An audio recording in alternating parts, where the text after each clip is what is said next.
Mic test 1 2 1 2. Okay.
Morning, everyone. We're not going to start yet. We're waiting for a quorum.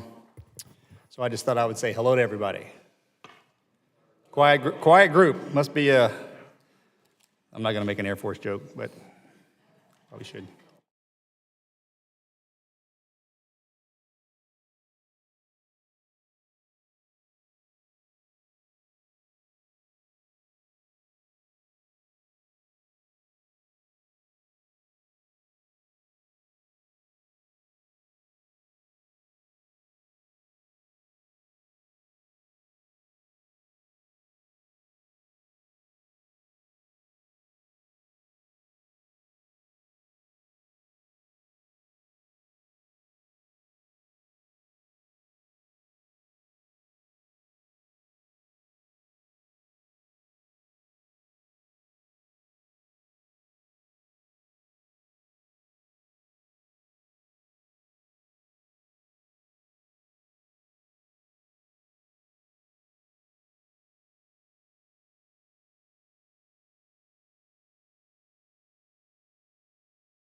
Yeah, other one. There he is. I was just going to start talking bad about you, but I knew you'd show up just as I was going to get in.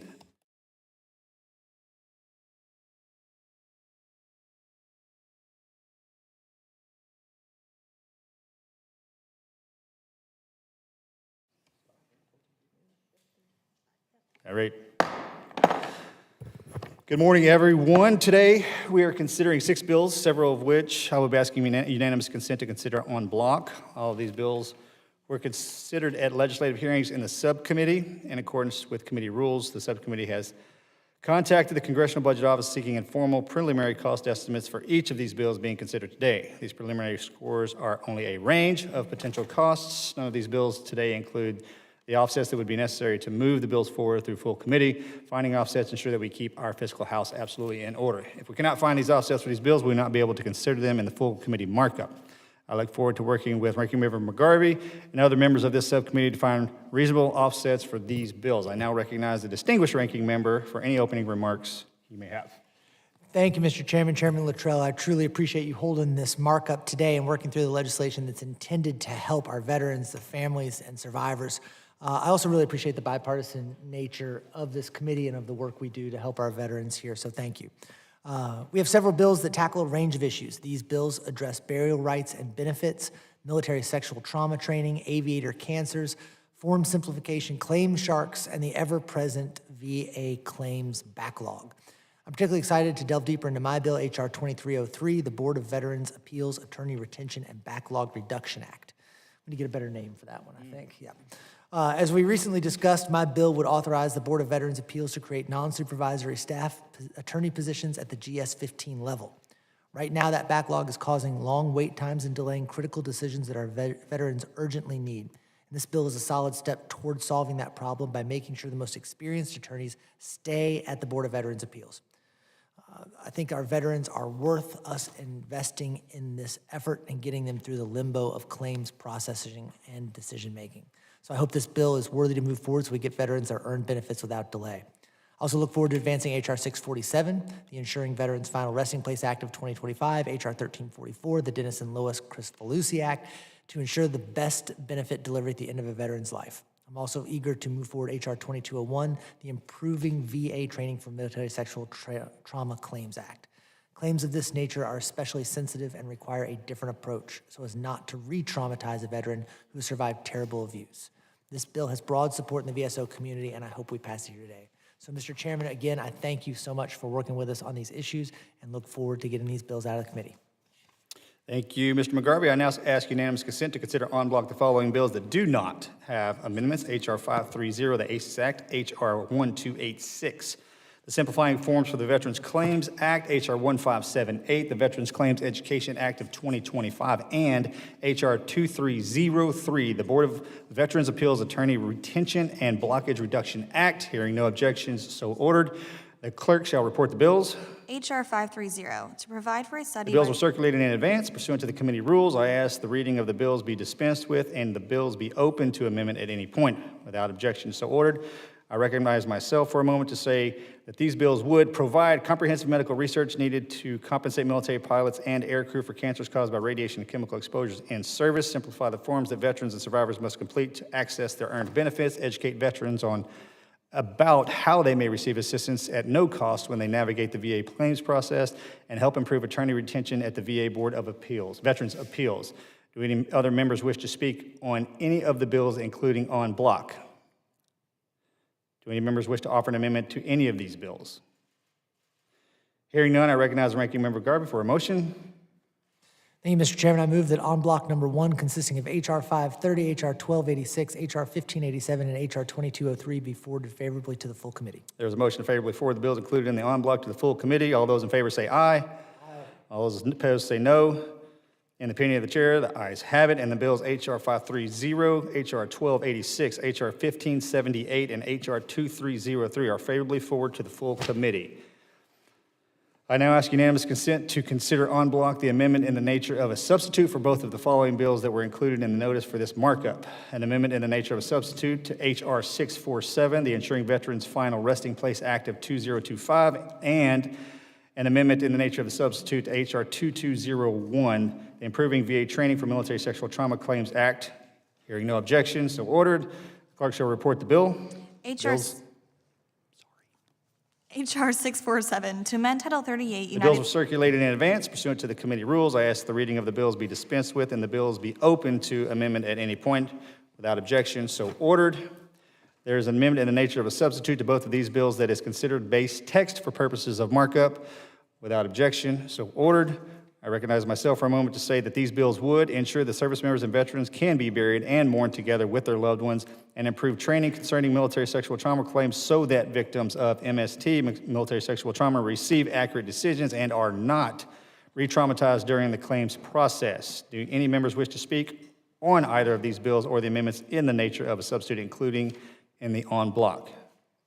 Does any member wish to offer an amendment to either of the amendments in this nature of a substitute?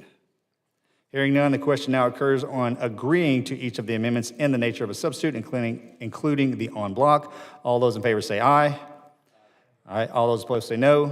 In the opinion of the chair, the ayes have it. Without objection, to motion to reconsider is laid upon the table. I'll now recognize Ranking Member McGarvey for a motion.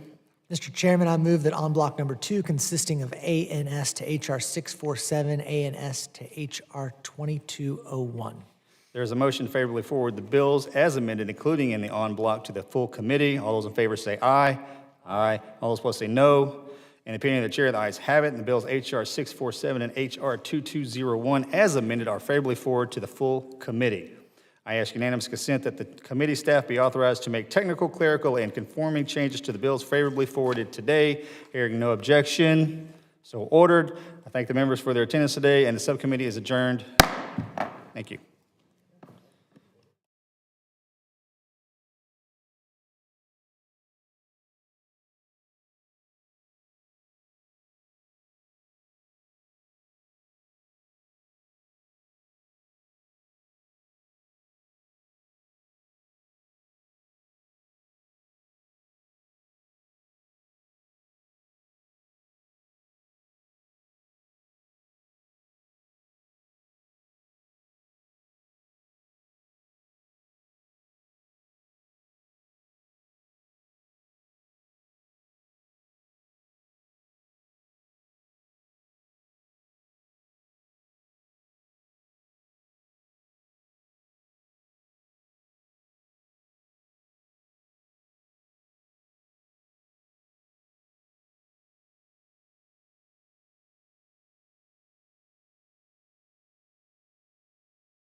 You guys ready to rock and roll? Mr. Smith, you ready? Yes, sir. The other Mr. Smith.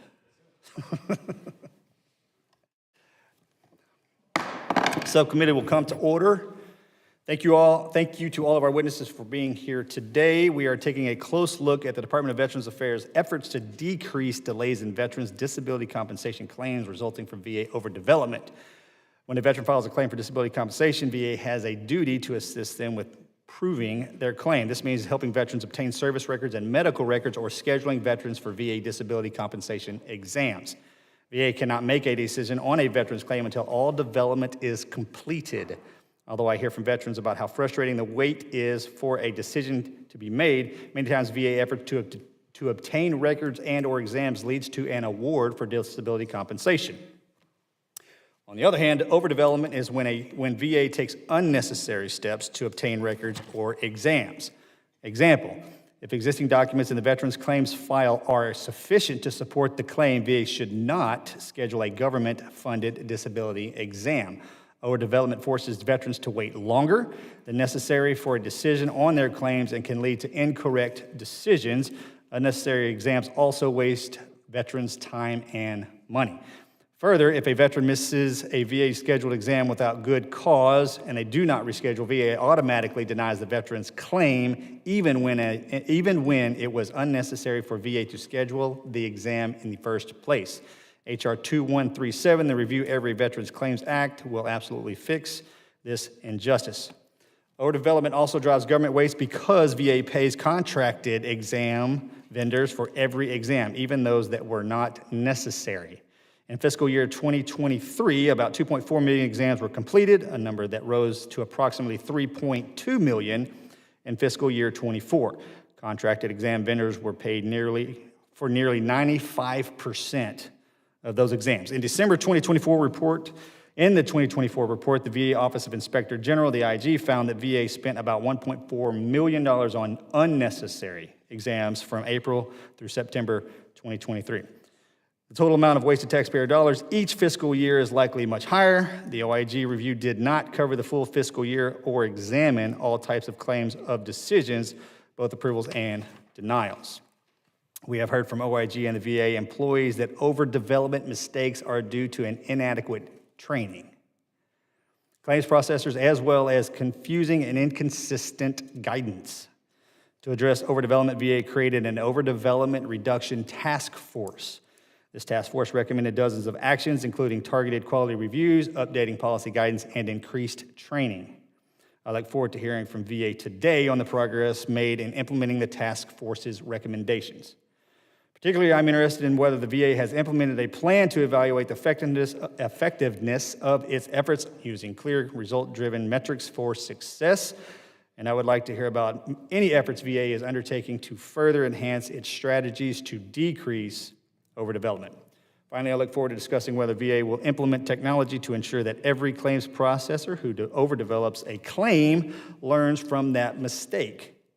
The National Work Queue, also known as NWQ, electronically distributed the majority of VA claims workloads across all regional offices. The National Work Queue has largely decreased decision wait times, thankfully.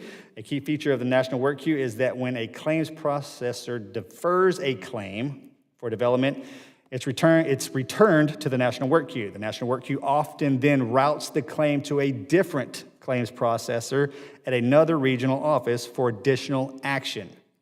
We have heard about cases where one claims processor after another claims processor makes the same overdevelopment error in the same veteran's claim. These repeated mistakes are so-called avoidable deferrals, have resulted in months or years-long delays for veterans even before a claims processor realizes that the development efforts were unnecessary. The current system only notifies the most recent claims processor, to my understanding, that they committed an overdevelopment error. All of the other previous claims processors who committed the same mistake in the same claim are actually never notified. That's what we need clarification on, and therefore do not learn from that specific mistake. November 2024 letter, then Undersecretary for Benefits Dr. Josh Jacobs informed me that there are no technological barriers preventing VA from notifying all claims processors who have made the same overdevelopment mistake in a single claim. Mr. Jacobs told me the VA would conduct a pilot study to determine the value of additional functionality. I look forward to hearing about the study progress and any findings under the current administration. Every veteran and survivor deserves a timely decision on their claim. Decisions wait times will decrease if we can reduce or eliminate overdevelopment. I look forward to hearing from our witnesses today about VA's efforts to do so. I now yield to the ranking member. Thank you, Mr. Chairman. Good afternoon, everybody. Thank you all so much for being here today. You all have heard me say this a million times. I'm going to say it a million more times. Everything we do on this subcommittee is on behalf of our veterans. Everything. It's to serve our veterans. And today, that means making sure that the VA systems used to process disability claims for our veterans work the best they can. It also means equipping and empowering the employees who serve the veterans. We need them to be able to do their best work without unnecessary limits or undermining their importance to the system. Unfortunately, this administration continues to spread the false message that VA employees are not dedicated to their mission, that they don't have the veterans' best interest at heart. There's an email from OPM that castigated all federal workers as, quote, low productivity. It's simply not true. It's also hurtful. It hurts morale at the VA, which ultimately affects the job performance, which hurts our veterans, which is what we are focused on in this committee, helping our veterans. The Veterans Board of Appeals employees, the VBA employees like those in my regional office in Louisville, Kentucky, are highly dedicated to their mission. Many are veterans themselves, and they go to work every day in a stressful, high-pressure environment and work as hard as they can on behalf of the veterans they both serve and sometimes served with. But they are in systems where they're forced to work in, and the systems fail. They're not given adequate training. They're subject to arbitrary performance metrics and sometimes arbitrary discipline, and now even unnecessary insults. All of that makes it more difficult for them to do their job, which of course ultimately makes it more difficult to serve our veterans. So I'm interested today in exploring ways that we can improve outcomes for veterans by making the job of these dedicated VBA employees easier. The administration's recent decision to end collective bargaining agreements with the unions representing these employees, it's a serious mistake. I think it's going to harm both the employees at the VBA and the veterans they serve. That's really important. I think it's going to have an adverse impact on our veterans because the unions are crucial to creating a workplace that helps employees perform their best, delivering better results for our veterans. They help employees feel more invested in their work, and they offer better chances for mentorship and personal growth. The public sector unions play an important role in creating a higher quality training for their members and providing important feedback to management and policymakers about what's actually happening on the ground in the organization. This means better retention rates. It means lower wait time for benefits, and ultimately better service for our veterans. And contrary to belief, public sector unions do not stand in the way of dismissing bad employees. In fact, they often facilitate it. It's in their best interest to make sure that all employees are doing their job well. Public sector unions do, however, make sure an employee's dismissal is justified, orderly, and most importantly, legal. So I'm hopeful today that the Secretary will listen to this committee and request an exemption from Trump's executive order, because these employees deserve all the rights afforded to them under law and the Constitution to best fulfill their mission and, of course, deliver the best possible service and results for our veterans. Thank you, Mr. Chairman. I yield back. Thank you, Mr. McGarvey. Our lead witness from VA is Mr. Kenneth Smith, Assistant Deputy Undersecretary for Field Operations, as well as the Acting Executive Director for Education Services for the Veterans Benefits Administration. Mr. Smith is joined by Mr. James Smith, Deputy Executive Director for Policy and Procedures. You guys related? Just checking.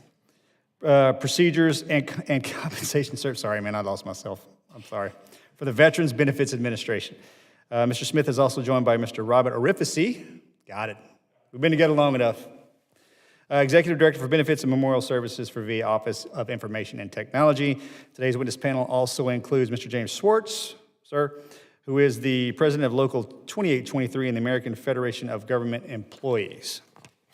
I asked that the witnesses on our panel please stand and raise your right hand.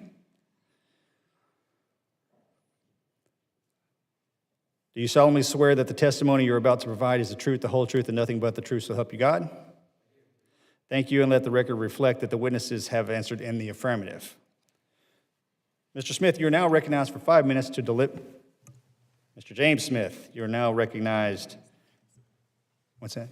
I'm sorry, Mr. Kenneth Smith, you're going to start us off with the Smiths. You're now recognized for 5 minutes to deliver your opening statement on behalf of the department. Good afternoon, Chairman Luttrell, Ranking Member McGarvey, and members of the subcommittee. Thank you for the opportunity to discuss VA's efforts to increase efficiency in processing veterans' disability compensation claims through the National Work Queue and improvements brought by the Overdevelopment Reduction Task Force. Joining me today are James Smith, Deputy Executive Director for Compensation Service, and Robert Orifici, Elected Portfolio Director for Benefits Appeals and Memorial Services, Office of Information and Technology. The Veterans Benefits Administration has undertaken substantial efforts to enhance training and quality review programs by focusing on high standards of performance and continuous learning opportunities for VA staff. Today, I will highlight 3 specific ways VA is better supporting our employees and veterans. The first improvement is enhancing the exam scheduling assistant, which helps employees correctly determine if an exam or medical opinion is necessary. Originally launched in 2023, this tool was refreshed last year through the most recent work of the Overdevelopment Reduction Task Force. Exam errors specific to overdevelopment have been one of the top categories of error and delay, resulting in avoidable deferrals and rework. Recent enhancements increased the tool's use by 48% and contributes to a reduction in monthly errors cited for exam overdevelopment. In fiscal year 25 to date, these errors have decreased by 7% over fiscal year 24.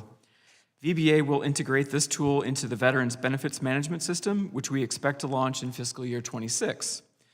The second improvement involves training strategy.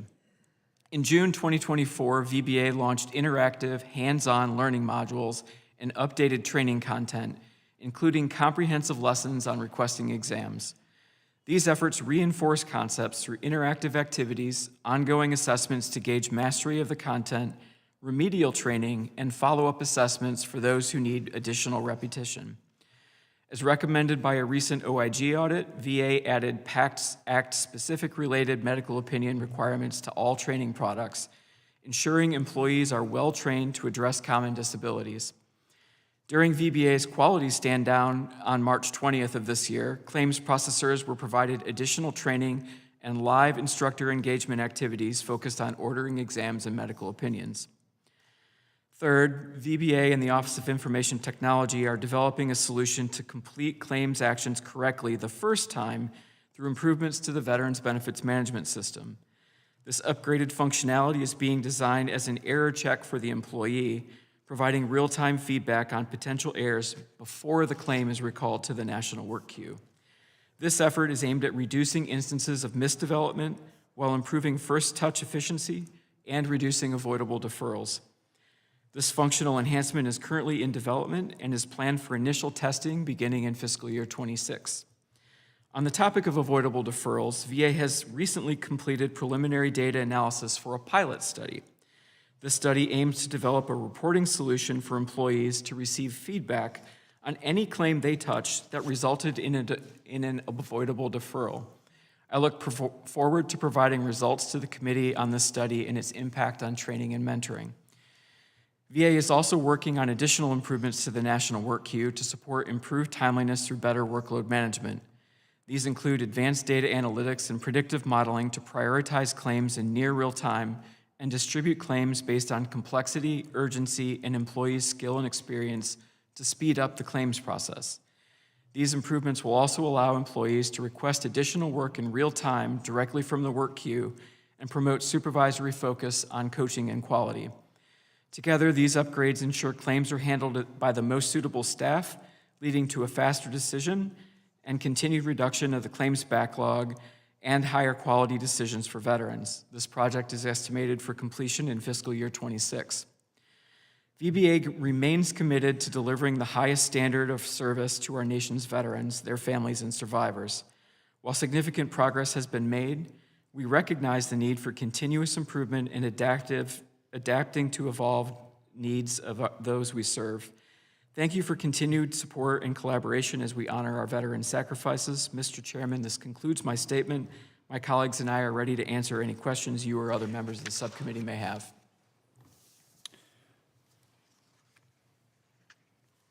The written statement of Mr. Smith will be entered into the hearing record. Mr. Swartz, you're now recognized for 5 minutes, sir. Chairman Luttrell, Ranking Member McGarvey, and members of the committee. On behalf of AFGE and MVAC, I appreciate the opportunity to testify today. My name is James Swartz, and I am president of AFGE Local 2823, representing the Cleveland, Ohio Regional Office. I am a U.S. Army Service-Connected veteran, and I have the privilege of continuing to serve my fellow veterans, first as an RN at the Cleveland VA, and then in VBA for the last 23 years. On behalf of over 320,000 VA employees, AFGE represents, including thousands of claims processors. It is a privilege to offer AFGE's views on the National Work Queue, training, and how VBA can enable employees to more efficiently and effectively process veterans and the beneficiaries' claims. VA should modify the National Work Queue so that a claim remains within the same regional office for the duration of its processing. Variations between regional offices can cause claims processors from different ROs to misunderstand each other's work, resulting in a correct claim being unnecessarily deferred or delayed.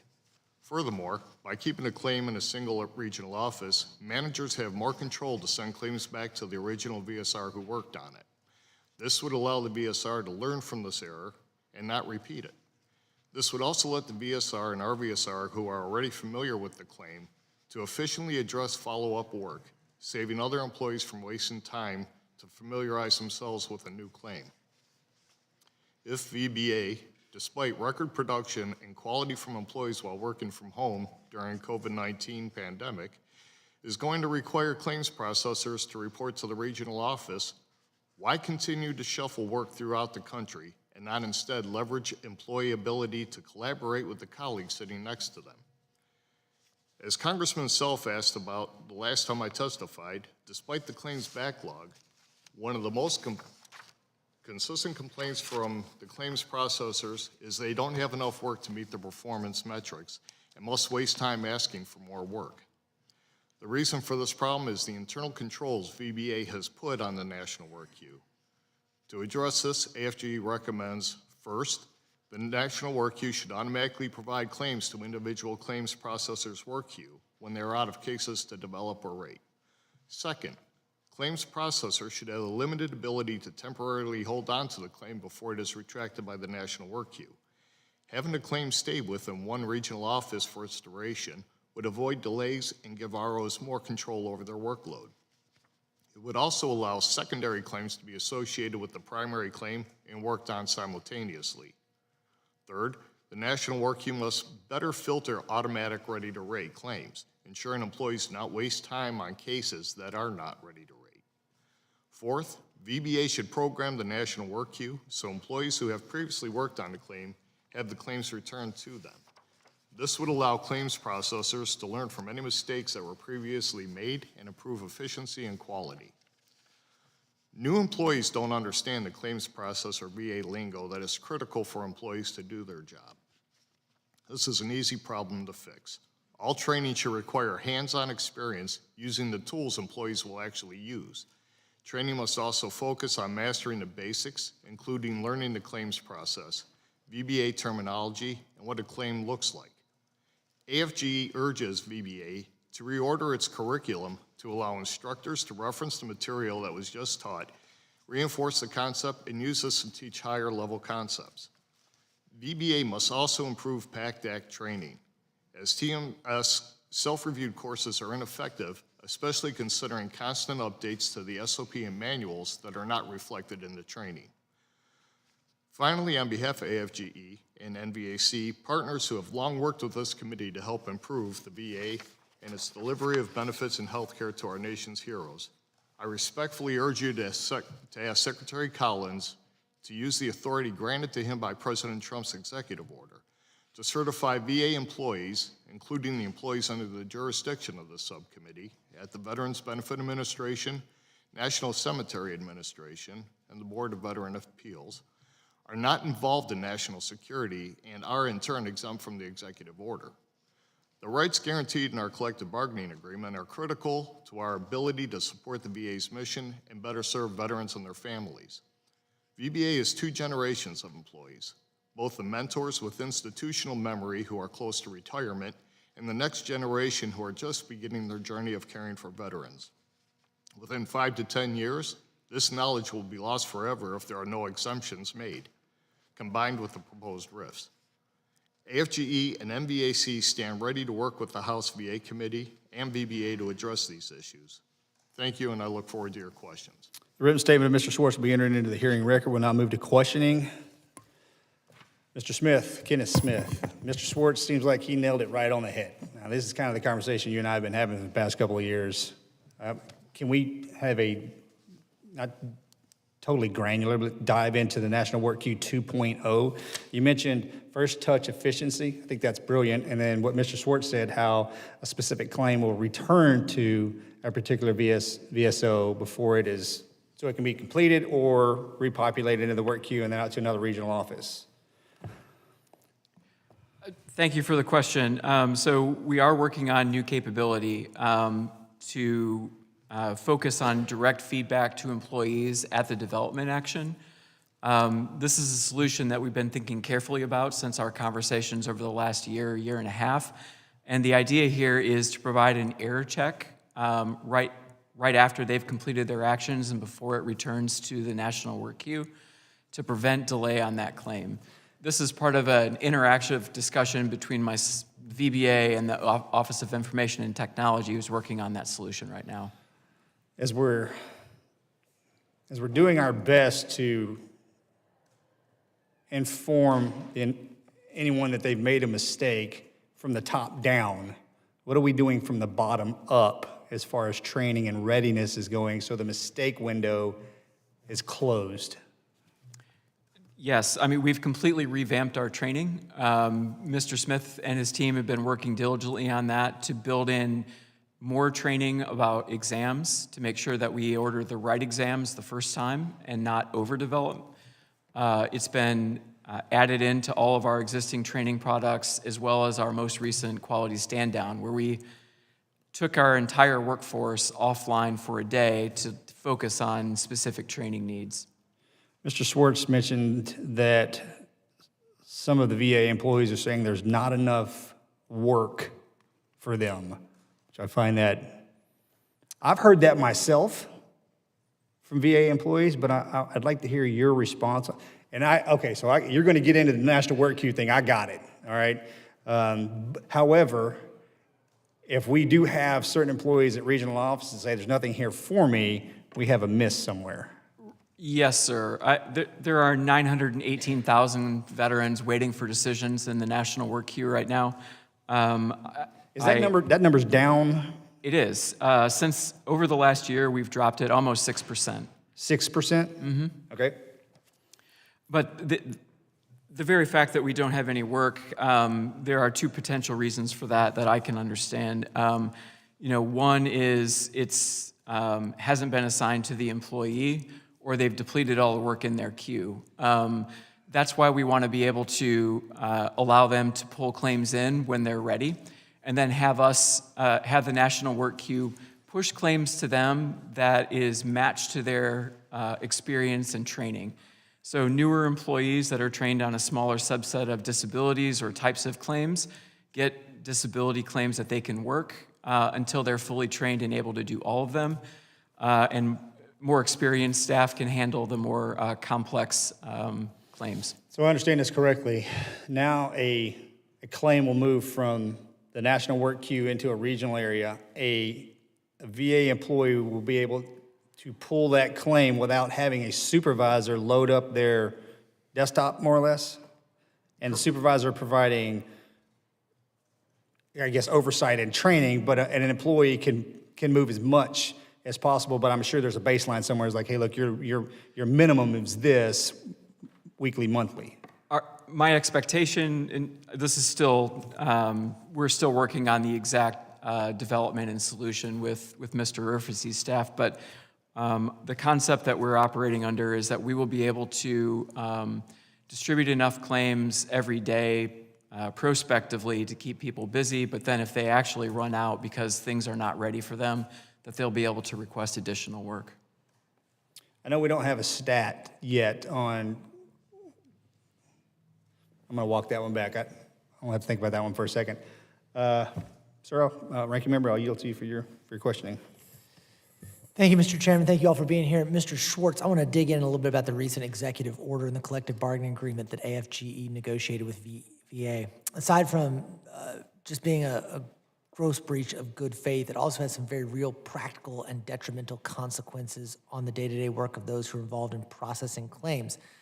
And again, that means our veterans, because anything that harms our frontline employees' ability to do their job by definition harms their ability to serve the veterans who are at the heart of VA's mission, who are at the heart of the mission of this committee. So, Mr. Schwartz, ask you some questions.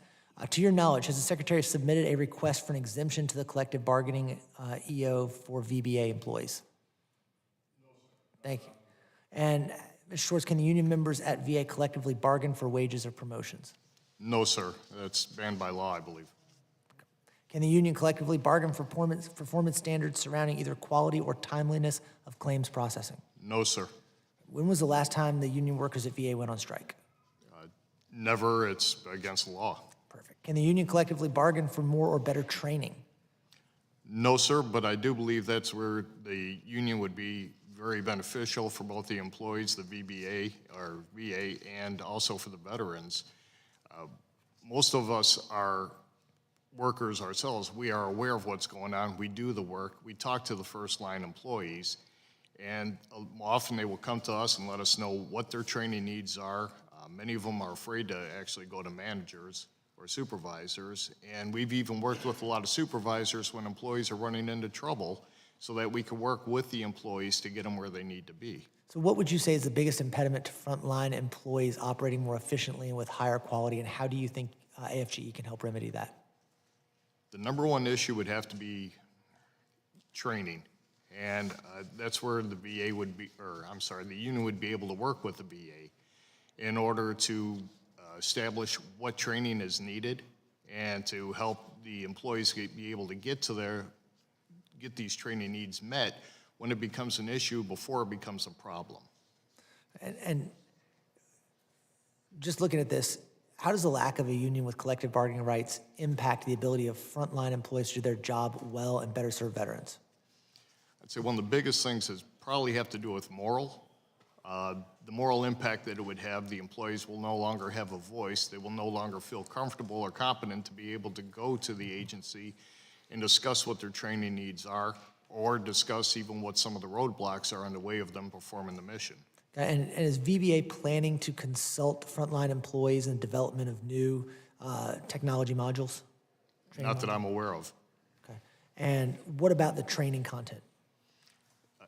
Again, not that I'm aware of. I've been fortunate enough at, I hate to say it, at my regional office, but I have been able to work with management to get employees some of the additional training necessary.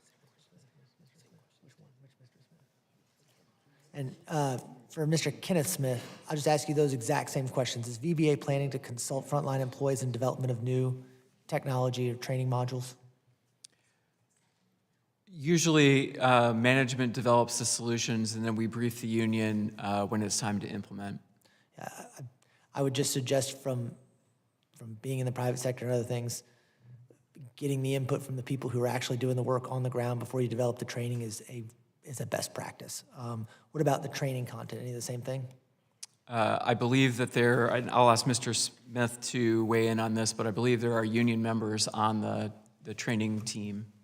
That's correct. Not only are they on the training team, they develop the content, and then also SMEs from the field, more often than not, are labor BUEs. They're actually the ones providing the training. Again, we want the best training. We want the best employees. This is what helps our veterans. Thank you guys so much. Mr. Chairman, I yield back. Thank you, sir. Mr. Smith, did the Overdevelopment Reduction Task Force, was that disbanded last year? I wouldn't say disbanded, sir. It completed work at the end of July. We're working right now on some additional initiatives, such as we are collaborating with the Board of Veterans Appeals and Office of General Counsel, to take a look at end-to-end automation and process and procedural efficiencies. Did it perform its functionality as it should have? It seemed like that was a pretty short window. Yes, sir. They made more than 50 manual updates to streamline and clarify guidance, as well as promoted and executed some enhancements to the exam scheduling assistant to make it a little better for And employees. that's on board and running? It is up and running, but it's a standalone tool, and what we're doing right now is building that into VBMS so that the claims processors don't have to leave the VBMS environment to use it. Besides updating the VBA manual on March 10th, what else is the VA doing to ensure claims processors understand the long-standing rules for when to schedule an exam? That's core to our training. All of our training content reinforces the requirements for training for ordering exams and medical opinions. We've done that through our overdevelopment reduction task force. Those recommendations reinforce that, leading to a 7% decrease in overdevelopment errors. You mentioned 7% reduction off of the gross number. What's projection for this year? And did we break a record last year, or last year, in February for disability claims? Yes, we completed more than 1 million claims earlier this year than ever before. Job well done. Thank you. I will share that with everybody I know. How are we looking for, what month is it? April, May, June, what's projection downstream? Right now we're running 8.5% ahead of where we were this time last year.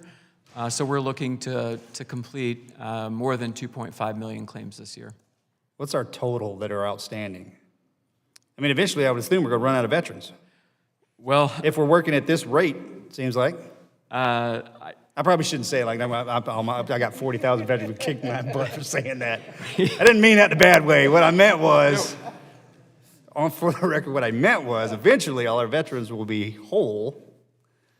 Yep, we continue to receive about 10,000 new claims a day. Our inventory right now is 918,000. We've been fortunate with some high productivity. We've been completing somewhere between right around 11,000 claims a day to help us decrease the inventory and get ahead of the backlog as well. Okay, great, outstanding. Before I move on, Mr. Smith, do you have anything you would like to add? So I hate for you to come all the way. We are having markup in multiple committees currently today. Obviously, that's why the ranking member are the only ones here. But Mr. Smith, I'm not going to let you come all the way to DC and not say anything. No, I appreciate the opportunity. I'd like to circle back to the Overdevelopment Task Force. In addition to what Mr. Smith shared, some of the feedback, not only from our partners across the different business lines, but our SMEs from the field to include bargaining unit employees, was that the class size was too large. So we shrunk the class size. We focused on 4 phases of a training process: planning, design, development, implementation, evaluation, or the Kilpatrick model. We are focused on making data-driven decisions and updates to the training based on feedback, the assessments that the employees complete themselves, as well as data that has gleaned from quality reviews. So we're committed to continuous process improvement with the goal of putting veterans first in every decision made. Mr. Rifsey? Thank you for the opportunity. We are extremely excited about the work that we're doing in support of VBA and claims process. We're utilizing a lot of the current technologies, including AI, to help us get ahead of the claims process. Are you where you need to be, or is the VA where they need to be in the AI space, since it's forever changing? I would recommend you keep us very well read on if we're slowing, so we can get ahead of it. No, we're definitely leaning into it. We're utilizing it to its most. We're very excited about the interactive assist that we have for claims, with helping them to avoid deferrals and help them make the right decisions. This will also tie back into ordering the right exams when they're needed and not ordering exams when they're not. And so we have a lot of very interesting pilots coming up that we're working with VBA on, that should yield a lot of benefits when it comes to making the right decision the first time versus having to defer back to correct later on. Okay, thank you.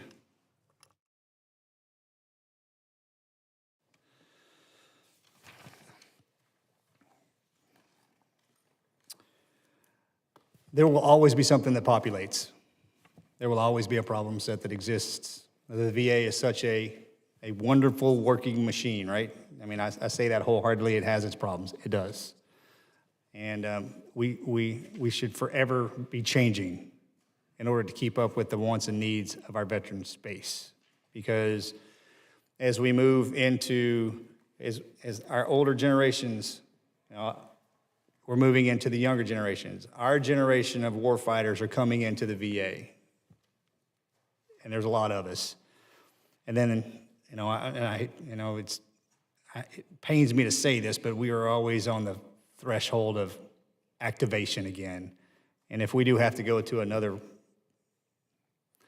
theater of war, we will populate more and more and more of us. And the VA, as hard as we work, we'll always have to work harder every single day. Because every day, I'm sure you do the same thing. Every day I wake up and I walk into the bed, I look in the mirror, I was like, it's not about me, it's about everybody I represent. And guess what, gentlemen? You represent the most cherished asset we have, and that is our veterans that allowed us to do the things that we do today, okay? Ranking Member, you got any closing remarks? Thank you, Mr. Chairman. I echo those remarks. I thank you for your service, and thank you all for the service you perform, particularly on behalf of our veterans, the men and women who are putting on a uniform, willing to sacrifice everything to keep us safe and keep us free. And what I'm going to ask you all to do is, on this committee, we actually do our best to work together because we understand the mission of this committee is to serve our veterans. You know, make sure you got the best management, make sure you got the best labor, and that everybody's getting the training they need, and that everybody has access to the tools they need, and the morale they need, the retention that we need to keep people there to keep these claims going forward, because that's what's going to help our veterans out. And so hope you all can continue to do that good work, because it's going to take care of the men and women who took care of us. Mr. Chairman, I please ask unanimous consent to enter into the record the following letter to Secretary Collins from Rep. Takano, yourself, Senator Blumenthal, and 126 other members of the House and Senate condemning the Trump administration's decision to obviate the collective bargaining agreements, bargaining rights of federal employees, and urging the Secretary to request a waiver from those requirements. Thank you. Without objection. Thank you again, gentlemen, for coming today. I ask unanimous consent that all members have 5 legislative days to revise and extend their remarks and include extraneous material. Without objections, so ordered. This hearing is adjourned.